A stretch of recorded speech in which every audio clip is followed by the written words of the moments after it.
The Immigration and Checkpoints Authority has foiled attempts to smuggle over 37,000 e-vaporisers and related products through land checkpoints so far this year.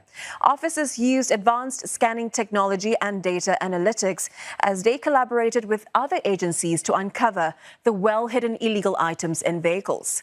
Aslam Shah goes behind the scenes to find out how they did it. Hidden under seats, and even in modified compartments within vehicles. Smugglers are finding creative ways to bring these illegal and potentially lethal products into Singapore. Over 37,000 e-vaporisers and related products could have made it into the hands of Singaporeans if not for ICA officers on the ground. Prohibited items, we're talking about stuff like vapes and cigarettes. Since the vape is actually quite small and it doesn't require much space, it can actually just be placed in between all these groceries as well. So which is why you can see that my colleague is trying to look through the groceries more thoroughly. People will tend to keep the vapes in between their own personal belongings, such as their own bags. So that's why we also need to look into such personal items to see whether there's anything inside that is prohibited. One of the world's busiest land checkpoints is not just for passenger commutes. It also handles a constant influx of cargo. Technology is becoming increasingly important in detecting illegal items. Here, cargo vehicles are scanned using these tools called radiographic scanning portals. Images appear at this lab almost instantly as officers examine them for anomalies such as uneven image density, odd shapes, or discrepancies with cargo clearance permits. So I'm currently analysing these particular lorries. Possibly to bring vegetable or fruits. Usually if the shape is a bit out of the norm, they will refer to checking bay for further checks. If images are found to contain anomalies, then officers suspect that the vehicles could contain contraband items. But the only way to verify is to do a thorough physical check, which the officers are doing right now. This vehicle transporting vegetables is inspected by multiple officers. Nothing is taken for granted.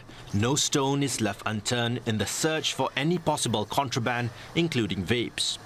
Beyond these ground operations, ICA's Integrated Targeting Centre operates 24/7 and uses data analytics to identify vehicles and passengers for further checks, even when they show no signs of suspicious behaviour. ICA adopts a multi-pronged approach to safeguard Singapore's border from smuggling of contraband such as e-vaporisers. This includes the use of scanning technologies, profiling skills of our officers, and working with other law enforcement agencies.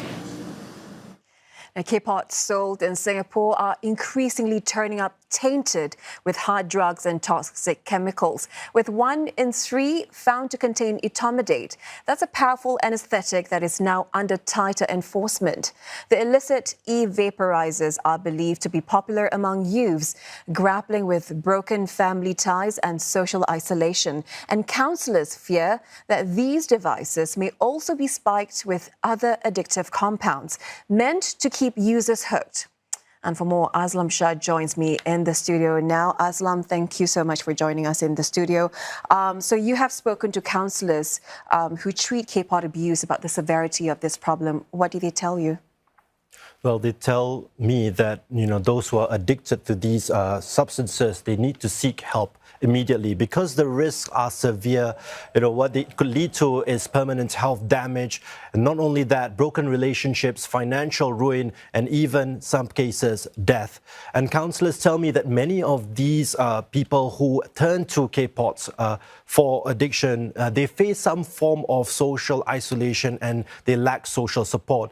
So K-pots are e-vaporisers or vapes that are laced with drugs, and recently many are found to contain etomidate, the anesthetic that you're talking about. And when inhaled regularly, etomidate can cause the blood pressure to drop, cause damage to the heart and lungs, and also cause zombie-like behaviors where movement is uncoordinated. And there's been many reports on etomidate recently. I have it right in front of me. In one recent case, etomidate was found in the blood of 2 men involved in a fatal car crash. And in the vehicles, there were about over 1,200 pots that were recovered. Now, these pots are not regulated products. Manufacturers, in fact, they can insert any type of harmful device within it. And some of these pots, K-pots, are also sold online and even made at home. In fact, just last month, Shahida, a man was charged for making K-pots at home. And counsellors and former users say criminals don't care what's inside. They just want to keep abusers hooked and keep them buying.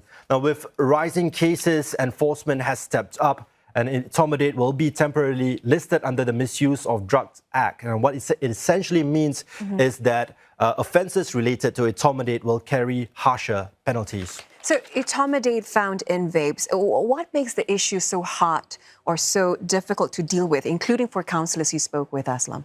Because research on vapes and K-pots is still in its infancy. There's very little data about it. So counsellors today find etomidate, but tomorrow it could be something else. Before etomidate, K-pots were found to be predominantly laced with ketamine, hence the name K-pots. So counsellors, if they do not know what these unregulated products contain, it's hard for them to help abusers to break the cycle of addiction. But counsellors are all aligned on one thing, and it's that the message to those who are taking and consuming these substances is to seek help immediately. And for one abuser who is in recovery right now, he told me that seeking help saved his life. Worst physical symptom was when my mom actually broke my room door down. Like when I say break means she literally broke it. She broke the latch, she broke the doorknob, and there I was on my bed. I woke up, my bed was soiled, and I woke up to a pile of my own vomit. And I passed out for maybe 72 hours or more. When you start to feel your shortness of breath, when you feel like you really cannot breathe, you feel like you're going to die, and then you just pass out.